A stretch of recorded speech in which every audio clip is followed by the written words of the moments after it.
Hello बच्चों, चलिए प्रश्न को पढ़ते हैं। माउंट एवरेस्ट के शीर्ष पर गुरुत्वीय त्वरण का मान कितना है?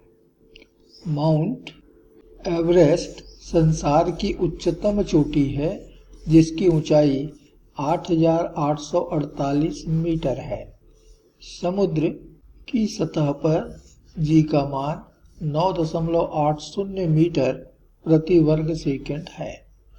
केवल पृथ्वी के केंद्र से दूरी का विचार करें। तो इस प्रश्न के लिए जो मूल अवधारणा है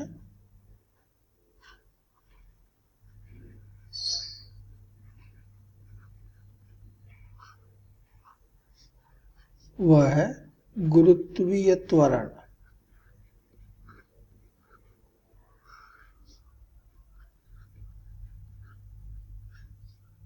जिसको कि हम स्मॉल जी से दिखलाते हैं। अब हमें मालूम है कि पृथ्वी के गुरुत्व के कारण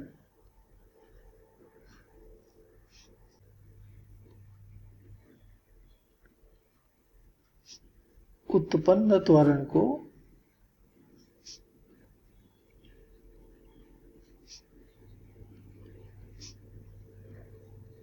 गुरुत्वीय त्वरण कहते हैं।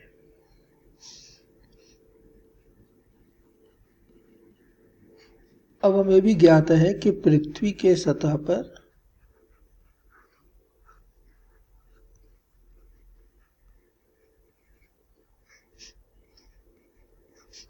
गुरुत्वीय त्वरण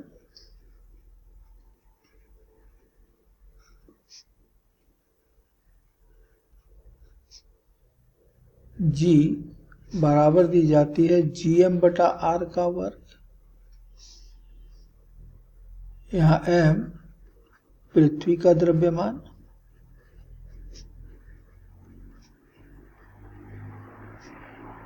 और r पृथ्वी की त्रिज्या है।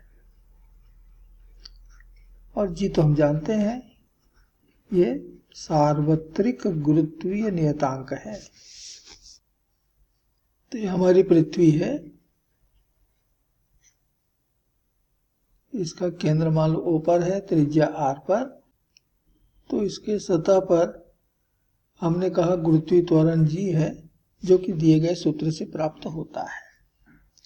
अब यदि हम यहाँ से h ऊंचाई पर ऊपर चले जाएं और यहाँ गुरुत्वीय त्वरण का मान लेते हैं g डैश है, और इस बिंदु की केंद्र से कुल दूरी ये बराबर r मान लें, तो r बराबर होगा, केंद्र से दूरी r बराबर होगा r धन h। अब पृथ्वी से बाहर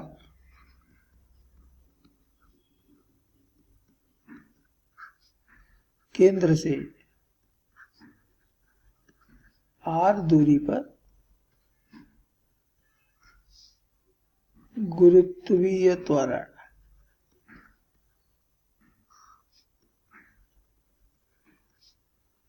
मान लिया हमने g डैश है, तो ये दी जाती है gm/r का वर्ग। कैपिटल R त्रिज्या की जगह स्मॉल r दूरी आ जाएगी, लेकिन हमने स्मॉल r बराबर r प्लस h गणना की है, और इसलिए g डैश बराबर हो जाएगा gm/r धन h का वर्ग। तो हम दोनों g के मानों को आपस में भाग दे दें, अर्थात g डैश बटा g ये अनुपात निकालें। तो g डैश का मान अभी हमने लिखा gm/r धन h का वर्ग, और g का मान है gm/r का वर्ग। तो gm तो ऊपर नीचे से कट जाएगा, तो हमको मिल जा रहा है r/r धन h का वर्ग। और तब हमको g डैश बराबर मिल जाएगा gr/r धन h का वर्ग।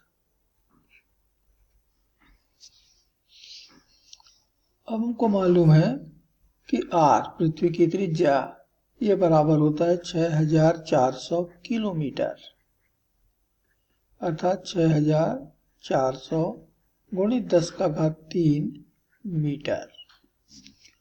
और हमें माउंट एवरेस्ट के शीर्ष अर्थात चोटी की ऊंचाई दिया हुआ है 8,848 मीटर। इसका मतलब हुआ 8.848 गुणित 10⁻³ मीटर। और जी का मान तो प्रश्न में दिया ही हुआ है, ये सारे मान यहाँ पर हम अब रख लेते हैं। तो जी की जगह रखा 9.8 9.8, आर की जगह 6,400 गुणित 10⁻³ बटे 6,400 गुणित 10⁻³ धन 8.848 गुणित 10⁻³ और इस पूरे का वर्ग। 10⁻³ हम देख रहे हैं कि ऊपर नीचे सब जगह से कट गया, तो हमको मिलेगा 9.8 गुणित 6,400 बटे 6,408.848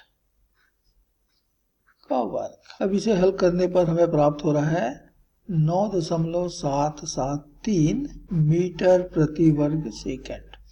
और यही हमारे प्रश्न का उत्तर। आशा करते हैं आपको समझ आया होगा। धन्यवाद।